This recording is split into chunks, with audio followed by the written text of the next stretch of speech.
Shalom à tous et à toutes. Cette vidéo a un but, c'est de vous avertir. En effet, le Seigneur m'a appelé à être prophète il y a plus de 25 ans. Et pendant plus de 25 ans, j'ai été amené et conduit par le Seigneur à dire, à révéler, à reprendre, à exhorter dans différents systèmes religieux, tout confondu. Et souvent, je vais dire, comme j'entendais tout à l'heure un pasteur très connu le dire, où sont les prophètes? Mais je vais dire que quand le Seigneur envoie des prophètes pour parler, Euh, ils n'ont pas envie d'entendre, ils se bouchent les oreilles. Ils préfèrent rester aveugles, ne rien entendre et ne rien voir pour continuer leur système. Il faut dire qu'il y a un ravin qui sépare les personnes qui ont étudié la théologie, qui ont une connaissance intellectuelle de la parole, et une personne qui est appelée par le Seigneur, non pas pour ses capacités ou parce qu'il a étudié la théologie, mais simplement parce que le Seigneur l'appelle à être son serviteur et être soumis. Le Seigneur m'a dit, je ne te demande pas de dire les choses que tu penses ou que tu crois, mais ce que je te demande de dire. Cette vie de consécration, c'est une vie où on est attaché et attaché à lui seul. Il est la seule tête, comme il doit être la tête de tous ceux qu'il appelle. Vous n'êtes ni à Pierre, ni à Paul, ni à Apollos, mais vous êtes à Christ seul. Vous n'êtes ni catholique, ni protestant, ni baptiste, ni évangélique, ni pentecôtiste. Vous n'êtes rien de tout cela, ni orthodoxe, ni anglican, rien de tout ça. Christ est votre seule tête. Et comme je dis souvent, certains adorent une statue, Christ sur une statue ou sur une croix, et souvent dans des communautés dites chrétiennes, Christ est descendu de la croix et il est sur les stades. J'ai aussi souvent dit, on lapide rapidement un prophète, mais on adore et on encense très vite un pasteur. Voilà, donc ici je voudrais faire rapidement un rappel de choses que j'ai dites, puisque j'ai écrit un livre à ce sujet, Sortez du milieu de mon peuple, édition l'Oasis. Donc ce sont des choses qui ont été prédites et écrites avant qu'elles ne s'accomplissent. Et comme le Seigneur confirme toujours sa parole, tout s'est accompli. Donc il faut savoir que en 2015, quand j'ai averti de ce qu'il allait y avoir, les tétrades, ce sont les lunes de sang. Ces lunes de sang, vous les retrouvez dans Matthieu. Ces lunes de sang sont arrivées exactement aux fêtes de l'Éternel. Alors, les fêtes de l'Éternel ont un but, c'est l'accomplissement, les fêtes de l'Éternel, c'est l'accomplissement de l'accomplissement en Christ. Donc, il y a 4 fêtes qui sont accomplies, c'est Pâques, les pains sans levain, les prémices et la Pentecôte. C'est aussi le chandelier avec ses 7 branches. Donc, il reste 3 fêtes à accomplir, les trompettes, l'expiation et le tabernacle. Trompette, vous savez que c'est l'avertissement. L'expiation, c'est quand les personnes qui ne se seront pas tournés vers les seigneurs, vont se tourner vers lui et le recevoir comme maître et seigneur et sauveur, bien sûr. Et le tabernacle, c'est la Jérusalem d'en haut qui est réconciliée avec la Jérusalem d'en bas. Elles deviennent une.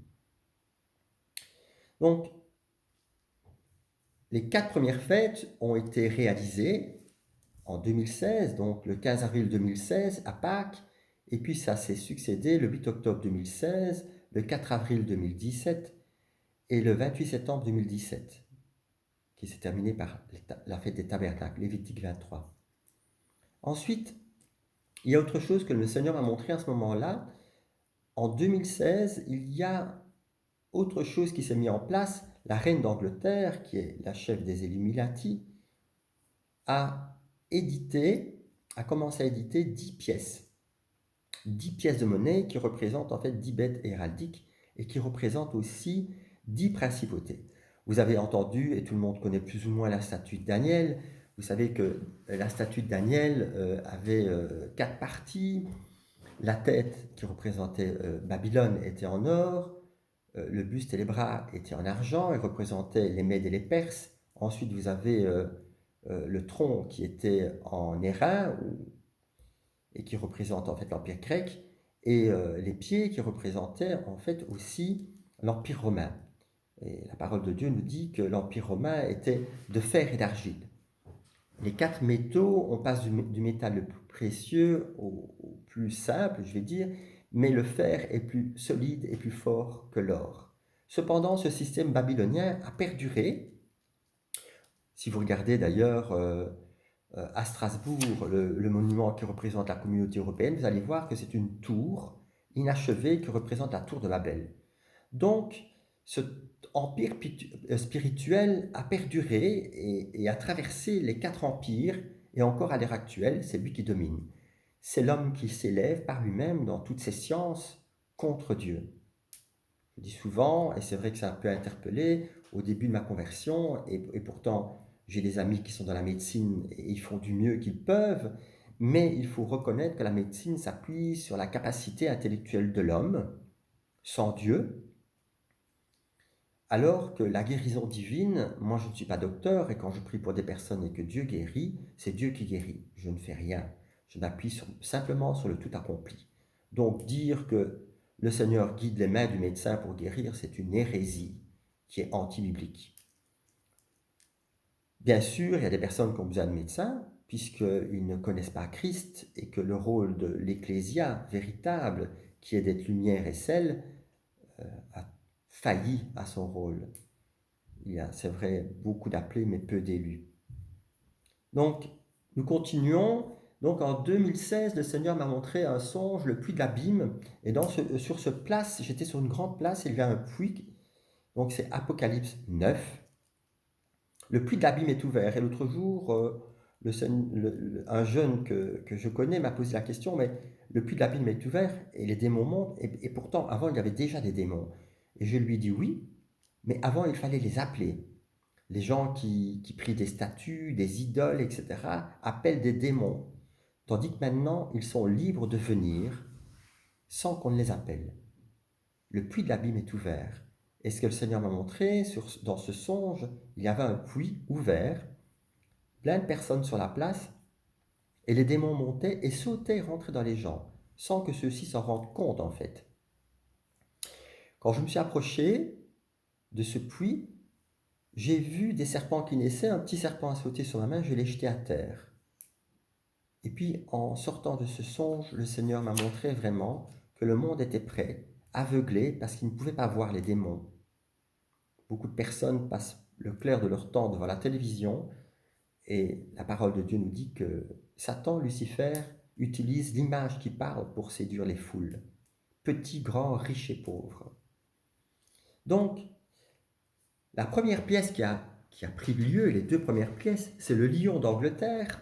Et vous retrouverez d'ailleurs toutes ces armoiries de la couronne anglaise dans l'Apocalypse. Et si vous lisez le livre que j'ai écrit, c'est fort bien expliqué dans la partie prophétique du livre. Et la licorne d'Écosse et le dragon rouge a suivi. Et vous savez que le dragon rouge représente en fait l'antique serpent. Les pièces se sont succédées. Une dernière pièce va sortir ici au mois de septembre, donc septembre 2020. Et cette pièce représente, c'est le Griffin d'Édouard. Voilà. C'est la 10e pièce. Mais je crois qu'il y a eu un changement, oui. En fait, c'est le lévrier blanc de Richemont. Et en fait, le lévrier, c'est celui qui soutient les bras royaux. Donc, qui soutient le dragon et qui soutient les bras de la reine, si vous voulez, en fait. Alors, qu'est-ce que ça représente, 10 pièces? Je vous ai parlé de la statue de Daniel, les pieds. Les pieds, on a d'abord pensé que c'était l'Empire romain qui était reconstitué, ce qui est le cas. Mais c'est élargi maintenant. L'ONU a divisé le monde en 10 régions. Les 10 régions vont être dominées par des principautés. La dernière région qui va être soumise à une principauté démoniaque, ce sont les mondes avancés civilisés, donc l'Europe, les États-Unis. Et tout sera bouclé. Continuons dans le temps, si vous voulez.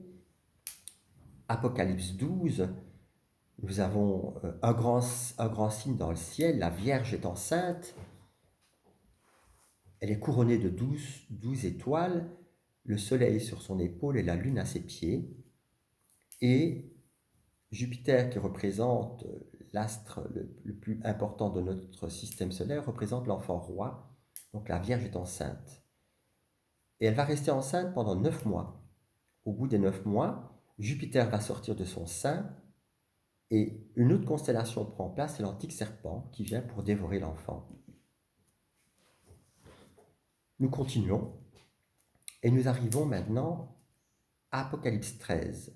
Pourquoi il est important de comprendre où nous sommes? Le rôle d'un prophète, c'est d'avertir et de dire les choses. J'ai entendu tout à l'heure un pasteur qui disait que tout allait rentrer dans l'ordre, etc., etc., ces grands leaders, ces grands décideurs, etc., etc. Je vais dire qu'ils ne sont leaders de rien, ils sont décideurs de rien. Ils font leur propre projet. Ils se sont placés eux-mêmes à cette place. Ce n'est pas Christ qui les a appelés, mais ils ont choisi eux-mêmes de faire un métier. S'ils étaient appelés vraiment par le Seigneur, ils auraient l'humilité d'être serviteurs. Donc, Apocalypse 13, et alors nous sommes dans cette période de coronavirus, tout le monde a peur. Soudainement, le monde entier est en panique devant ce virus. Que faut-il craindre? Après tous les miracles que j'ai vus dans ma vie, je peux vous dire que je ne crains rien du tout. Je n'ai peur de rien. Je sais que le sang de Christ me protège de toutes choses. Non pas parce que je l'ai étudié dans un livre, non pas parce qu'on me l'a enseigné, mais parce que je le vis au jour le jour. Apocalypse 13 nous annonce la marque de la bête. Je vais vous le lire.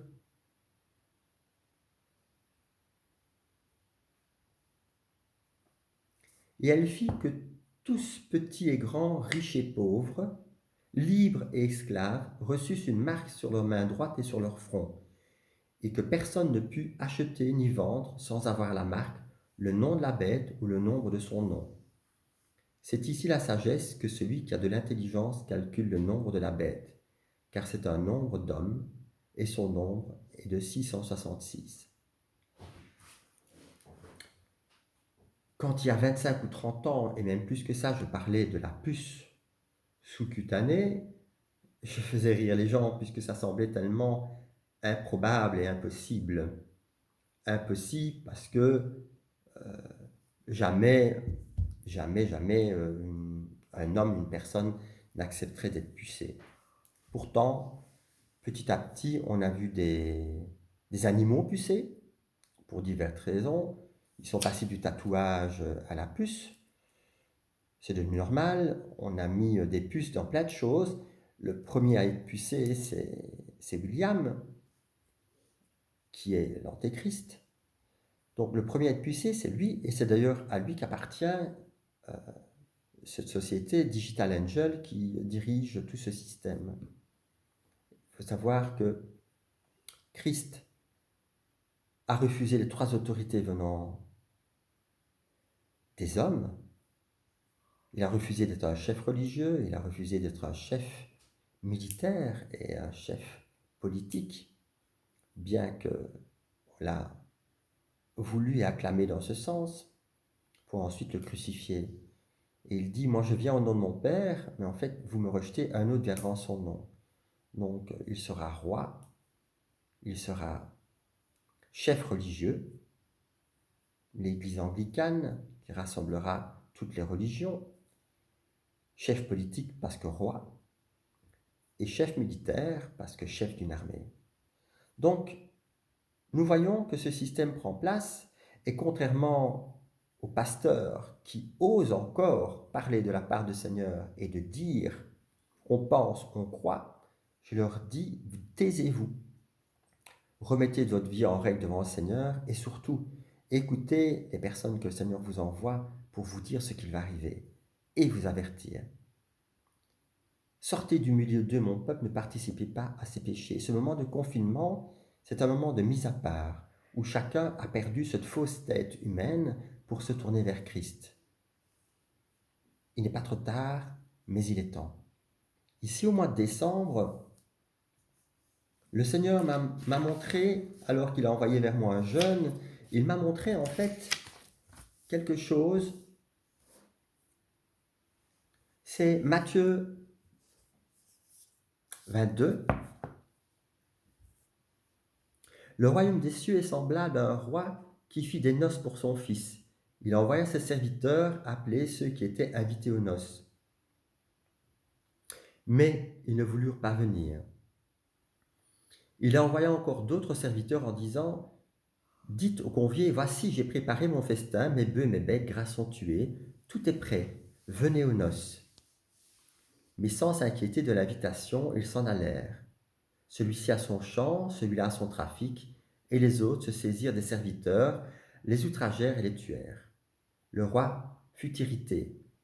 Il envoya ses troupes, fit périr ses meurtriers et brûla leur ville. Alors il dit à ses serviteurs, « Les noces sont prêtes, mais les conviés n'en étaient pas dignes. Allez donc dans les carrefours et appelez aux noces tous ceux que vous trouverez. » Ses serviteurs allèrent dans les chemins, rassemblèrent tous ceux qu'ils trouvèrent, méchants et bons. Et la salle des noces fut pleine de convives. Le roi entra pour voir ceux qui étaient à table, et il aperçut un homme qui n'avait pas revêtu un habit de noces. Il lui dit, « Mon ami, comment es-tu entré ici sans avoir un habit de noces ?»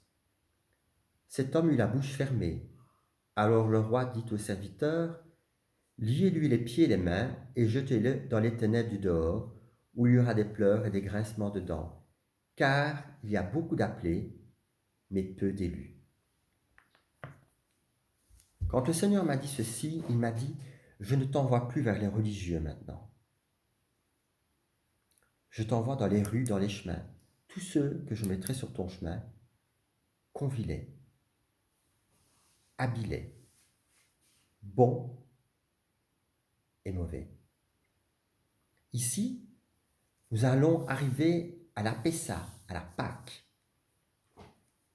Cette Pâque est particulière. Pourquoi ? L'autre jour, je parlais avec un ami qui est Cohen, donc hébreu, et il m'a dit ceci. C'est la première fois que nous allons revivre la Pâque comme nous l'avons vécue en Égypte. Rappelez-vous en Égypte, lorsque le peuple a été confiné dans la maison, où le Seigneur leur a dit, vous allez prendre un agneau, manger la chair, vous allez prendre aussi le sang, badigeonner le linteau des portes. L'ange de la mort va passer, mais vous serez protégés. Et ainsi, tous les premiers-nés d'Égypte sont morts. Il faut savoir que les 10 plaies d'Égypte représentaient un combat entre Élohim et les dieux égyptiens. Et le dernier dieu égyptien que le Seigneur a mis à mort, c'est Horus, dont Isis, Osiris et Horus étaient le fils du pharaon, qui était considéré comme un dieu. Nous avons un combat ici dans le spirituel. Si vous regardez les choses d'une façon charnelle, vous ne comprendrez rien du tout. D'où le rôle du prophète qui, lui, fonctionne d'une façon spirituelle pour avertir, dire la trompette. Il n'est pas trop tard, mais il est temps. Remettez votre vie en règle dans le Seigneur. Demandez au Seigneur de sonder vos cœurs et vos reins. Demandez au Seigneur d'enlever toutes les idoles que vous avez dans vos cœurs. Quelles sont vos priorités? Est-ce que c'est Christ? Vraiment Christ? Ou allez-vous faire comme la femme de Lot? Vous retournez pour ce que vous laissez. Avec tout l'amour du Seigneur, réfléchissez, tant qu'il est temps. Parce que ceux qui resteront n'auront pas d'autre choix que d'accepter la marque de la bête et d'être damnés, ou de passer par la mort physique, parce qu'ils n'auront pas choisi avant. Shalom à tous et à toutes.